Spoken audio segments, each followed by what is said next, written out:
Walang pahinga sa kabi-kabilang project si Vibe Jock Elijah Canlas. Bukod sa kanyang music, theater stint at pelikula, full-on focus din si Elijah sa kanyang mga advokasya. Nasa frontline ng balitang yan, si News 5 Entertainment Correspondent Von Villanario. 5, 4, 3, 2, 1.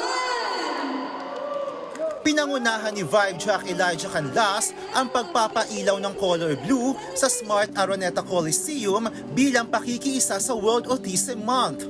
Opisyal na rin ipinakilala ang kapatid host bilang Autism Advocates Ambassador ng isang organisasyon na layong ipromote ang autism awareness. Bagay na malapit kay Elijah na minsan nang gumanap na may autism sa pelikulang Keys to the Heart. Out of all the awards, this might mean the most. To receive an award like this, that's not really, a competitive award. Mas ano lang talaga siya for your advocacy. Bilang ambassador, kasama sa role ni Elijah ang maging spokesperson para sa autism awareness. And autism is something that I never thought I'd be an advocate for until I learned more about it. I immersed and met a ton of beautiful souls who are on the spectrum, and gusto ko lang to speak for them and really try and help to make change in this country. Kasama yan sa maraming blessings na ipinagpapasalamat ni Elijah.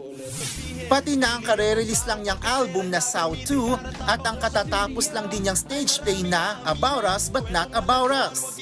Pero si Elijah, dire-diretso lang sa mga proyekto. Magkasama sila ni The Good Dr. star Inigo Pascual sa pelikulang Drugs to Riches with Christian Bables. As if hindi pa sapat ang kaabalahan ni Elijah na napapanood din sa Vibe sa TV5. Nagbabalita mula sa Frontline, Von Villanario, News 5. Mga kapatid, Jervy Wrightson po. Eto na nga.